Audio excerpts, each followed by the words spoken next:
It was supposed to be a regular afternoon in a quiet suburban neighborhood. Another day where everyone went about their business, oblivious to the events that would soon unfold. But for one man, an encounter he never saw coming would shake his entire world. The scene begins with Admiral David Marshall, a decorated Navy officer known for his steadfast leadership and unwavering service to his country. Dressed in civilian clothes and stepping out of his sleek black car, he radiated an air of quiet confidence. Years of service had given him a commanding presence, but today, he just looked like any other man running errands in town. Across the street, Officer Kyle Donovan, a young cop eager to prove himself, scanned the area. His gaze locked onto Admiral Marshall. There was something about the Admiral's demeanor, calm poised, that seemed out of place to the rookie officer. Or maybe it was something else entirely. Without knowing anything about the man standing before him, Kyle made a decision that would set a series of irreversible events into motion. "Excuse me, sir," Officer Donovan called out, walking toward the Admiral with an air of authority. Marshall turned slowly, a polite but curious expression on his face. "Yes, officer. Can I help you?" In that moment, anyone watching would have seen two men standing mere feet apart, divided by far more than just the pavement between them. One was a man of profound accomplishment, accustomed to being treated with respect. The other, a man with something to prove, carried an assumption that would soon cost him everything. What started as a routine question quickly spiraled into something far darker. Officer Donovan, suspicious without reason, began demanding answers. "Where are you coming from? Why are you in this neighborhood? Show me your ID." Admiral Marshall, calm but clearly taken aback, complied. Yet his compliance didn't seem to matter. The tension grew thick as a small crowd gathered, drawn to the escalating confrontation. Marshall's words of reason were met with accusations, his calm demeanor interpreted as defiance. And then, in a shocking twist, Officer Donovan made a decision that would leave everyone stunned. "Turn around." "Hands behind your back," Donovan ordered. The crowd gasped. A murmur of disbelief rippled through the bystanders as Admiral Marshall, a man who had dedicated his life to defending the freedoms of others, was placed in handcuffs on the side of a suburban street. But the Admiral wasn't just any man, and this wasn't going to be just another story of mistaken identity.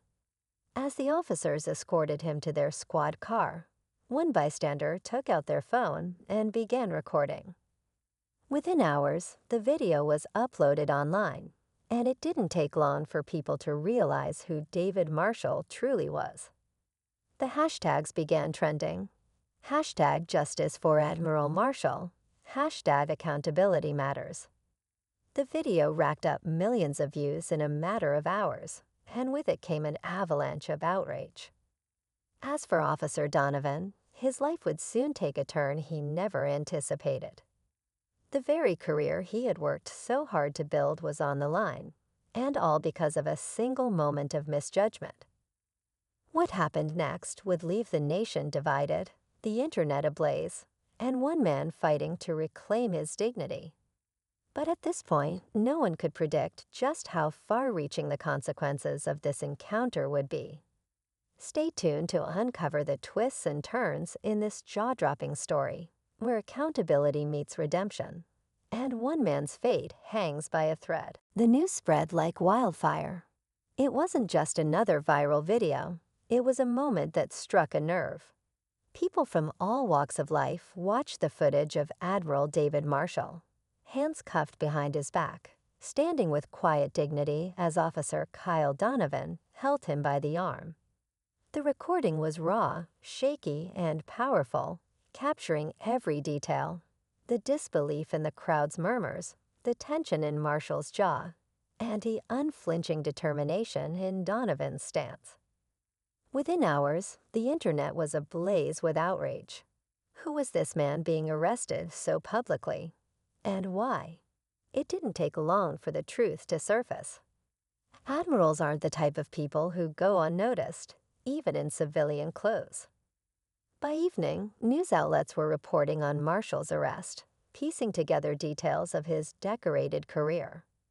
David Marshall wasn't just any Navy officer. He was a man with decades of service, a history of leading critical missions, and a reputation for integrity. He had earned his rank through hard work and sacrifice, becoming one of the highest-ranking officers in the Navy. A symbol of excellence, he was admired by those who served under him and respected by his peers. So what could have led to this moment? That was the question on everyone's mind. How could a man of his stature end up in handcuffs on a suburban street? Marshall, for his part, remained silent as he sat in the back of the squad car. His mind raced, not with fear, but with disbelief. This wasn't the first time he'd faced adversity. The Navy had taught him to navigate storms, both literal and metaphorical. But this was different. This wasn't a battlefield, a boardroom, or even a courtroom. This was something far more personal. As the car pulled away, the Admiral glanced out the window. The faces of the crowd lingered in his mind, some shocked, others furious, and a few holding their phones aloft, recording every second. He knew those videos would be out there by now. And while he didn't know exactly what would happen next, he knew this wasn't the end of the story.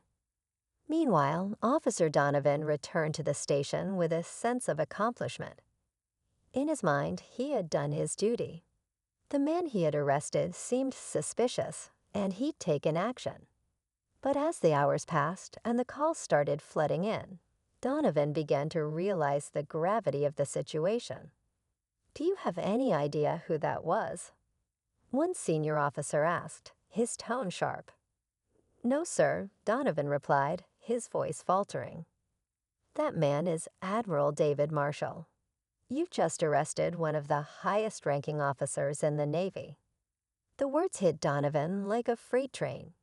He tried to defend his actions, citing protocol and his own suspicions, but the senior officer wasn't having it. "Suspicious? You arrested a man based on what? A hunch. Do you realize what kind of mess you've just created?" By now, the department was in damage control mode. Phone lines were ringing nonstop. News stations were requesting statements. Social media was flooded with demands for accountability. And through it all, Donovan began to feel the walls closing in. Back at the station, Admiral Marshall sat quietly in an interrogation room, his hands resting on the table. He wasn't angry, at least, not outwardly. Years of discipline had taught him to control his emotions. But beneath his calm exterior was a simmering frustration. Not for himself, but for what this moment represented. A senior officer eventually entered the room, looking visibly uncomfortable. "Admiral Marshall," he began, his voice low. "I'm deeply sorry for what happened today. This is an unfortunate misunderstanding." Marshall raised an eyebrow, but said nothing. "We'll release you immediately," the officer continued. "Of course, no charges will be filed." The Admiral finally spoke, his voice measured but firm. "A misunderstanding? That's what you're calling this." The officer shifted uneasily. "It was a mistake, sir. The officer involved, he's new. He misjudged the situation." Marshall leaned back in his chair, his gaze steady. "Do you think this is just about me? How many others have been on the receiving end of a misjudgment like this? How many people don't have the privilege of a title or a uniform to make someone think twice?" The room fell silent. Marshall was released shortly afterward, but the story was far from over. By the time he stepped out of the station, reporters were waiting, microphones and cameras pointed in his direction. He said nothing, walking past the throng with a quiet dignity that only added to his mystique. Across the country, the footage continued to dominate conversations. People debated in comment sections, on talk shows, and around dinner tables. Some defended Donovan, arguing that he was doing his job and had no way of knowing who Marshall was. Others were outraged, seeing the incident as a glaring example of racial bias and systemic issues within law enforcement. As the debate raged on, Officer Donovan found himself at the center of a storm he wasn't prepared for. His superiors were reviewing his actions, and his name was being mentioned in headlines for all the wrong reasons. Friends stopped calling. Colleagues avoided eye contact. And the online world was relentless, dissecting every detail of his life. Meanwhile, Admiral Marshall received calls from colleagues, friends, and even strangers offering their support. But he remained focused, thinking about the bigger picture. This wasn't just about clearing his name. It was about addressing the deeper issues that had led to this moment. In the days that followed, Marshall began to take steps toward ensuring that what happened to him wouldn't happen to others. But as he prepared to speak out, new revelations about the incident would emerge, adding more layers to an already complex story. What had truly motivated Officer Donovan that day? Was it a simple mistake, or was there more to it? And how would this incident change the lives of everyone involved? The answers were still unclear, but one thing was certain. This was a story far from finished. In the days following the arrest, the incident became the center of national attention, capturing the public's imagination and stirring emotions on all sides. News programs replayed the video endlessly, dissecting every frame.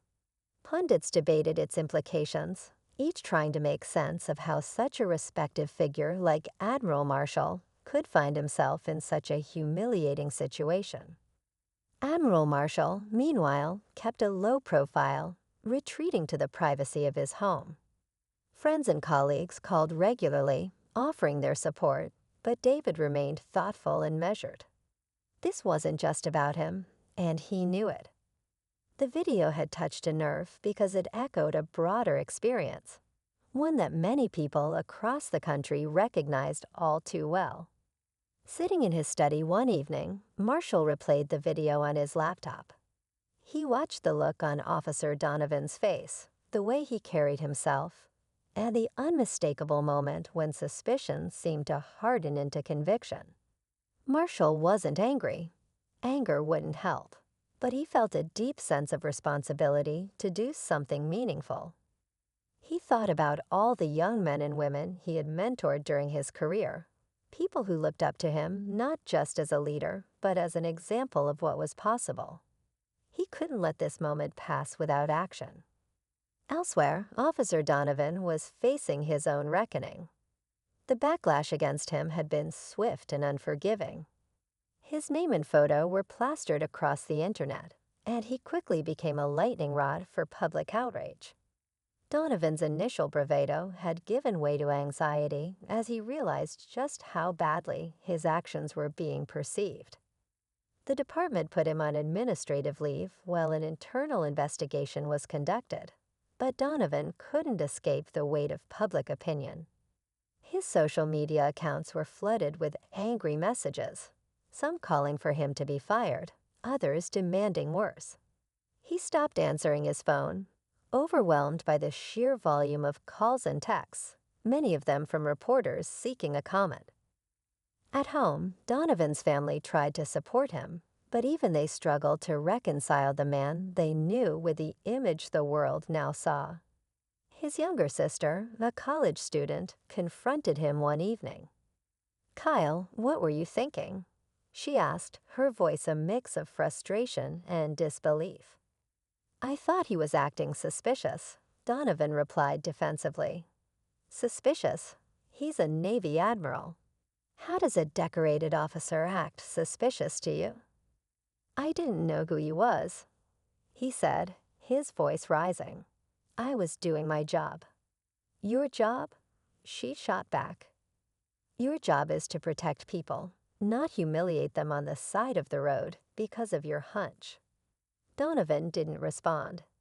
He stared at the floor, the weight of her words settling heavily on his shoulders. Meanwhile, the investigation into the incident revealed additional layers of complexity. Body camera footage from Donovan's patrol car showed their interaction in more detail. While nothing explicitly malicious was captured, it was clear that Donovan's decision-making had been influenced by assumptions he wasn't willing to admit, even to himself. As the story developed, a surprising figure emerged in the public discourse. Cheryl Patterson, a young woman who had recorded the viral video. Cheryl, a college student and activist, had been in the neighborhood visiting a friend when she witnessed the arrest. She hadn't intended to become part of the story, but her decision to pull out her phone and start recording had made her an unwitting participant. Cheryl began receiving interview requests from major news outlets, and while she was initially hesitant, she eventually agreed to speak out. In one interview, she described what she had seen that day. "I couldn't believe what I was watching," she said. "Here was this man, calm and respectful, trying to explain himself, and the officer just kept escalating. I didn't know who he was at the time, but it didn't matter. What I saw wasn't right, and I knew I had to capture it." Her words resonated with many, further amplifying the calls for accountability. Cheryl became a voice for those who had experienced similar situations, and her bravery in documenting the incident was widely praised. At the same time, pressure mounted on the police department to take action. Protests formed outside the station, with demonstrators holding signs demanding justice for Admiral Marshall and an end to biased policing. Community leaders called for reform, urging the department to implement better training and accountability measures. For his part, Admiral Marshall remained deliberate in his approach. Rather than rushing to the media or joining the growing chorus of outrage, he focused on finding a constructive way forward. He reached out to several advocacy groups and began drafting a statement that would address not just his experience, but the broader issues at play. One evening, as he prepared to meet with community leaders, Marshall received an unexpected visitor, Officer Donovan. Accompanied by a department mediator, Donovan arrived at Marshall's home unannounced, seeking a private conversation. Marshall was initially hesitant, but agreed to meet with him. The two men sat across from each other in Marshall's living room, the air thick with tension. For a long moment, neither spoke. Finally, Donovan broke the silence. "Admiral Marshall, I want to say I'm sorry. For everything, I made a mistake, and I know I can't take it back, but I needed to tell you that in person." Marshall studied him carefully, noting the young officer's discomfort and the sincerity in his voice. "Do you understand why what you did was wrong?" he asked, his tone even but firm. "I think so," Donovan replied, his voice trembling slightly. "I let my biases cloud my judgment. I assumed things about you that I shouldn't have, and I didn't treat you with the respect you deserved." Marshall nodded slowly. "It's not about me, Officer Donovan. This is about the systems that allow these assumptions to go unchecked. If we don't address those, nothing will change." Their conversation continued late into the night, touching on issues of race, privilege, and the responsibilities that come with authority. By the time Donovan left, both men felt the weight of the moment. For Marshall, it was a step toward healing. For Donovan, it was the beginning of a long road toward understanding and redemption. But even as this small resolution began to take shape, the larger story was far from over. The public was still demanding answers, and the systemic issues that had led to the incident loomed large, waiting to be addressed. The next few days were a whirlwind of events, each one escalating the tension that surrounded the incident. Admiral Marshall, though calm and composed, found himself pulled into a wave of public interest that he hadn't anticipated. His name had become synonymous with the debate over policing, accountability, and systemic bias. Everywhere he went, people approached him, some to offer apologies on behalf of a system they felt had wronged him, others to praise his restraint and dignity in the face of humiliation. Meanwhile, Officer Donovan was beginning to feel the full weight of his actions. The internal investigation was nearing its conclusion, and rumors swirled within the department. Some of his colleagues supported him, believing that his intentions hadn't been malicious. Others avoided him altogether, unwilling to be associated with the storm of controversy. Donovan himself was racked with doubt and regret, replaying the events of that day over and over in his mind, wondering how he could have handled things differently. The pressure on the police department had reached a boiling point. The protests outside the station grew larger and more organized, with activists calling for greater transparency and reform. News crews covered the demonstrations, capturing the signs, chants, and speeches that echoed through the streets. Community leaders met with city officials, demanding action, while online petitions gained millions of signatures. Admiral Marshall, despite his reluctance to become the face of the movement, knew he couldn't remain silent forever. He began working closely with legal and advocacy groups, crafting a public statement that would address not only his experience, but the broader issues at play. He wanted his words to inspire change, not deepen divisions, and he spent hours revising and refining his message. As the day of the statement approached, speculation ran wild. People wondered what Marshall would say and how his words might shape the narrative moving forward. Would he call for Donovan's resignation? Would he demand sweeping reforms? Or would he take a more measured approach, seeking to build bridges rather than burn them? At the same time, new details about the incident began to emerge. Anonymous sources within the police department leaked parts of the internal report, which painted a troubling picture of systemic issues. The report highlighted gaps in training, a lack of accountability for biased behavior, and a culture that often prioritized loyalty over justice. These revelations only fueled the outrage, with many calling for a complete overhaul of the department. Cheryl Patterson, the young woman who had recorded the viral video, found herself in the spotlight once again. Her role in exposing the incident had made her a symbol of the power of everyday people to hold authority accountable. But Cheryl wasn't content to be a passive participant. She began speaking at rallies and sharing her story, urging others to stay vigilant and demand justice. As all of this unfolded, Donovan's life continued to unravel. He was called in for one final meeting with his superiors, who informed him of the department's decision. The internal investigation had concluded that while his actions hadn't violated the law, they had fallen far short of the standards expected of an officer. Donovan would face disciplinary action and mandatory retraining, but the department stopped short of termination. The decision was met with mixed reactions. Some saw it as a slap on the wrist, evidence that the system protected its own. Others viewed it as an opportunity for growth and redemption. Donovan himself felt a mixture of relief and shame. He knew he had been given a second chance, but he also understood the long road ahead to rebuild his reputation and regain the trust of the community. The night before Admiral Marshall's public statement, the tension reached its peak. News anchors speculated about the impact of his words, while social media buzzed with anticipation. Protesters gathered outside City Hall, their chants echoing into the night. Inside his home, Marshall sat alone, reviewing his notes one last time. He thought about the young officers he had mentored, the sailors he had led, and the values he had dedicated his life to defending. He thought about Cheryl and the courage it took to stand up and document what she saw.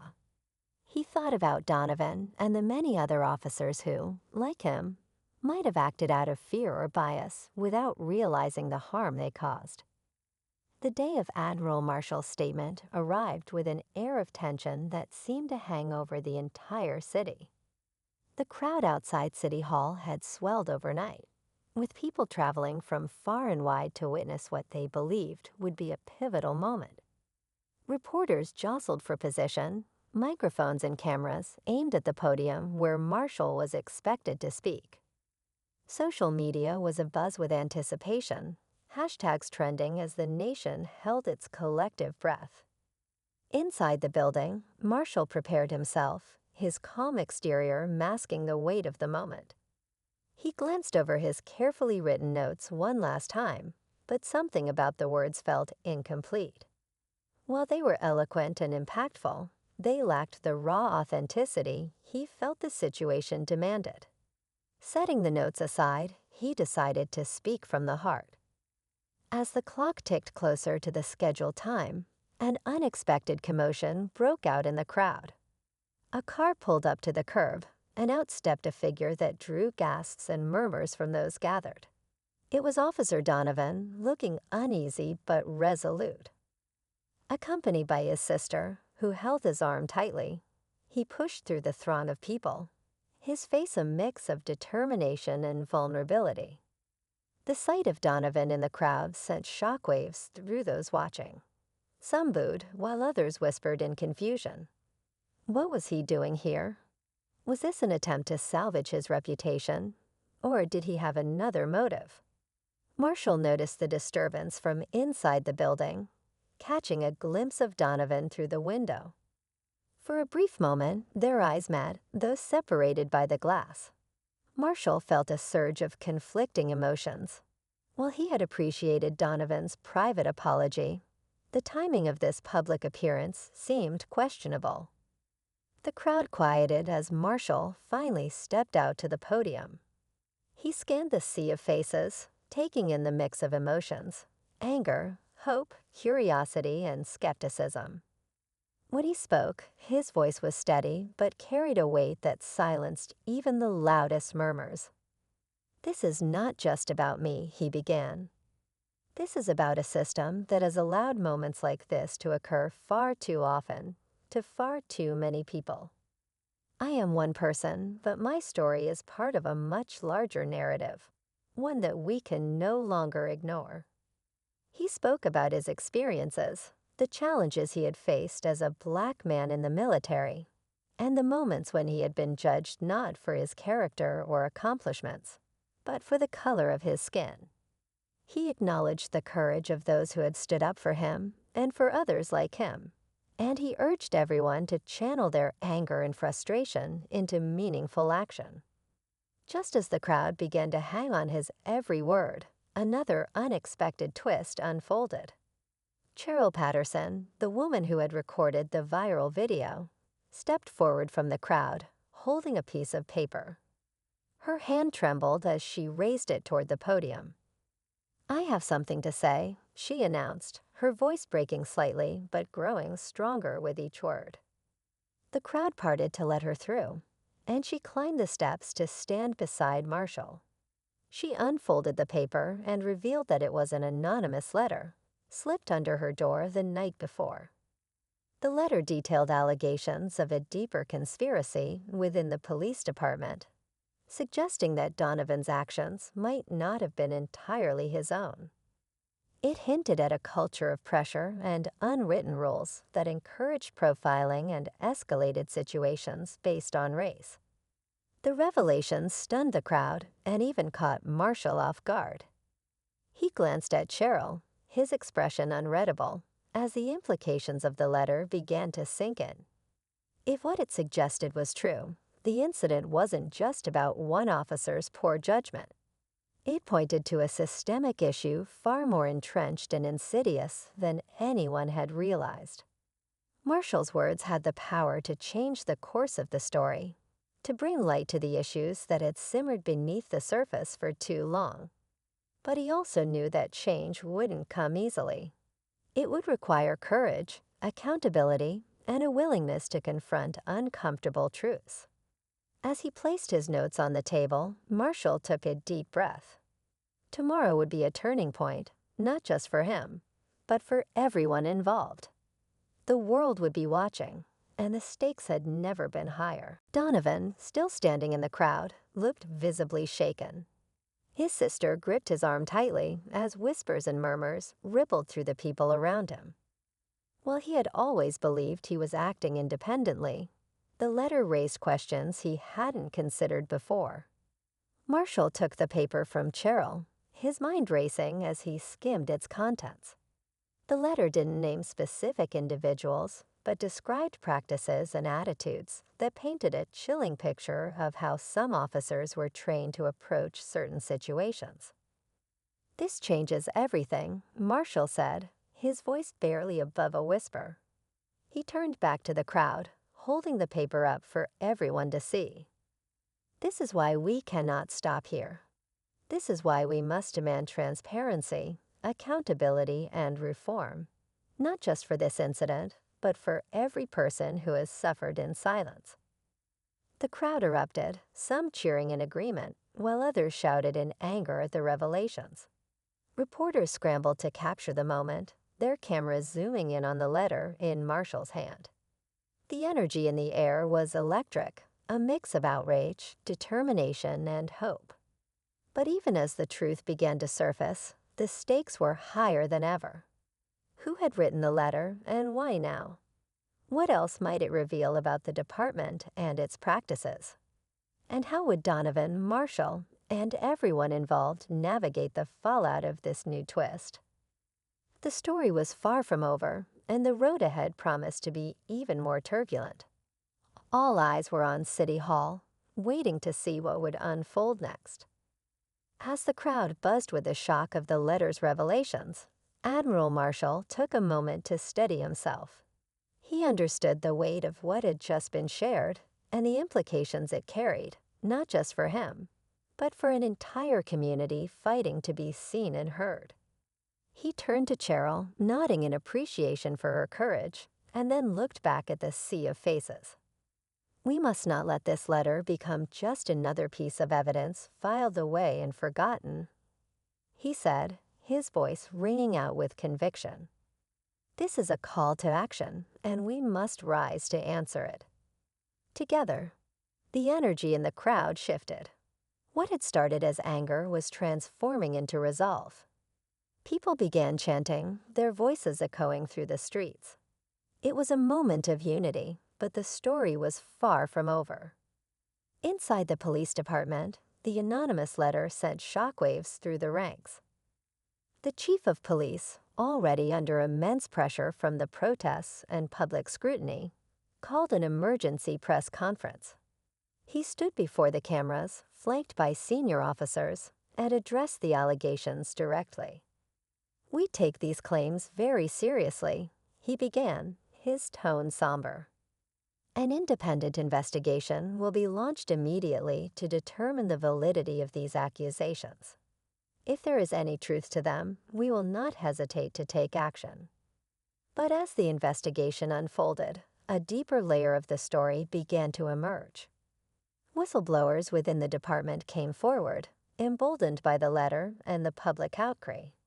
They revealed troubling details about internal practices, implicit biases in training, unspoken quotas that disproportionately targeted minority communities, and a culture that discouraged officers from speaking out against misconduct.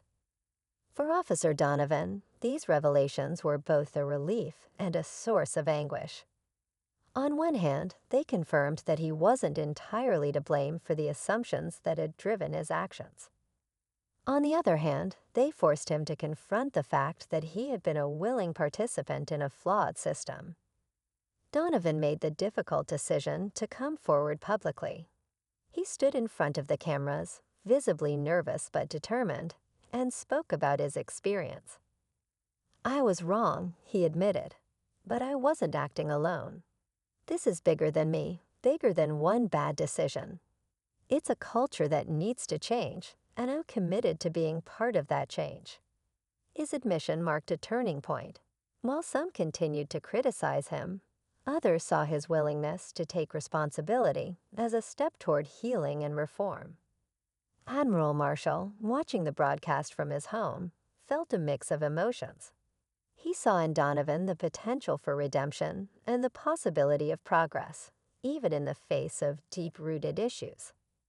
As the investigation progressed, it uncovered the identity of the anonymous whistleblower who had written the letter. It was revealed to be an officer from within Donovan's precinct, someone who had grown disillusioned with the department's practices but feared retaliation for speaking out. The whistleblower's testimony added weight to the findings and provided a roadmap for the changes that needed to be made. The final twist came during a community meeting organized to discuss the findings of the investigation. As Marshall, Donovan, Cheryl, and others gathered to address the crowd, a woman stepped forward from the audience. She was older, with a calm but commanding presence, and she held a folder of documents in her hands. "I've been waiting a long time for this moment," she said, her voice steady. "I worked in the department for 30 years. I saw things that broke my heart, but I didn't have the courage to speak out. Now I want to share what I know." The documents she brought contained decades of records, outlining patterns of behavior that aligned with the whistleblower's testimony. Her courage in coming forward added a powerful dimension to the story, underscoring the importance of accountability and transparency. In the end, the investigation led to sweeping reforms within the department. New training programs were implemented, oversight committees were established, and policies were rewritten to ensure greater fairness and equity. Admiral Marshall continued to advocate for change, using his platform to inspire others, while Cheryl became a prominent voice in the fight for justice.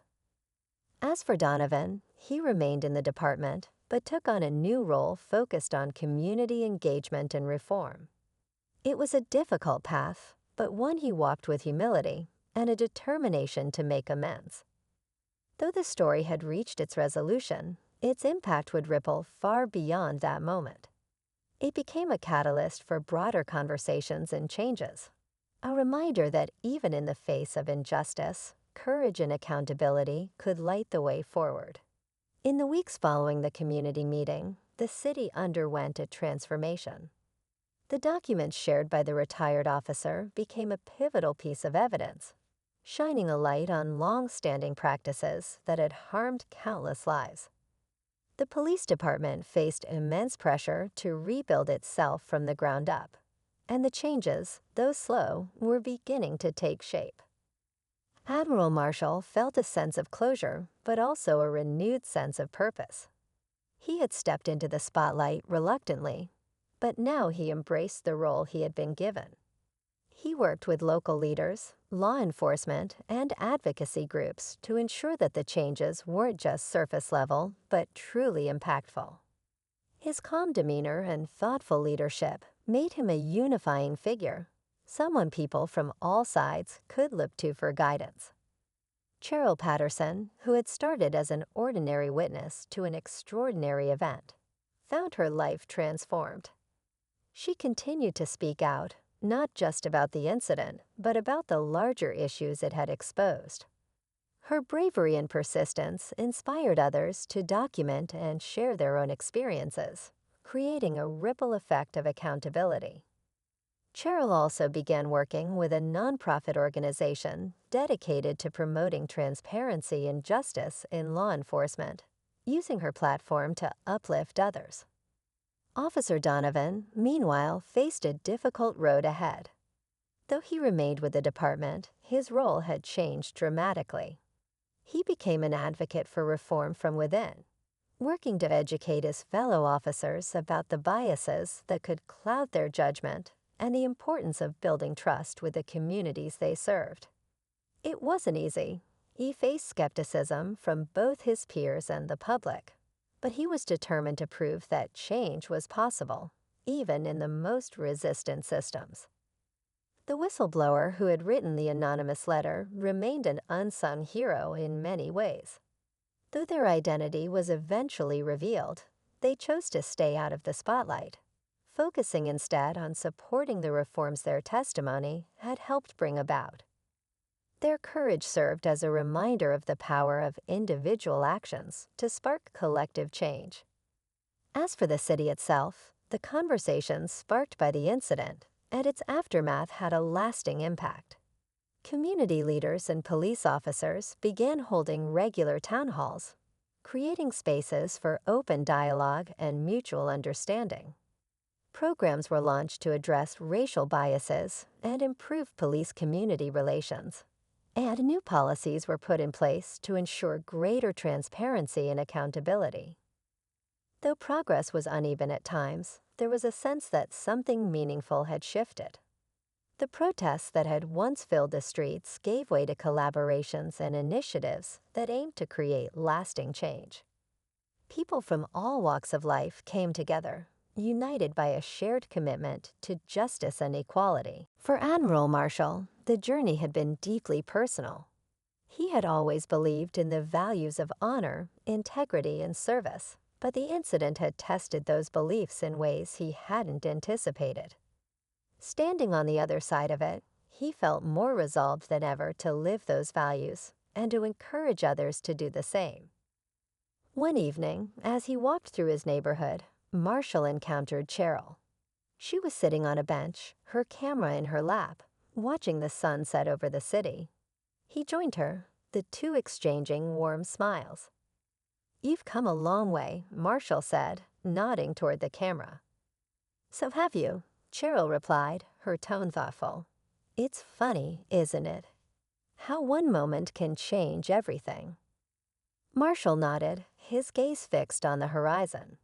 "It's not just the moment. It's what you do after it that matters." Cheryl smiled, her eyes reflecting the fading sunlight. "Well, I think we've done okay." The two sat in comfortable silence, each reflecting on the journey they had been on. They both knew there was still work to be done, but for the first time in a long time, they felt hopeful about what lay ahead. As the city lights began to flicker on, the world around them seemed to hum with quiet determination. The story that had begun with a painful encounter had become a catalyst for growth, understanding, and change. And though it was far from over, it was a reminder of the power of resilience, the importance of accountability, and the strength of a community coming together to demand better. In the end, it wasn't about one man, one officer, or one moment. It was about the collective effort to create a future where dignity and justice were not privileges but rights, shared equally by all. And that, perhaps, was the greatest victory of all.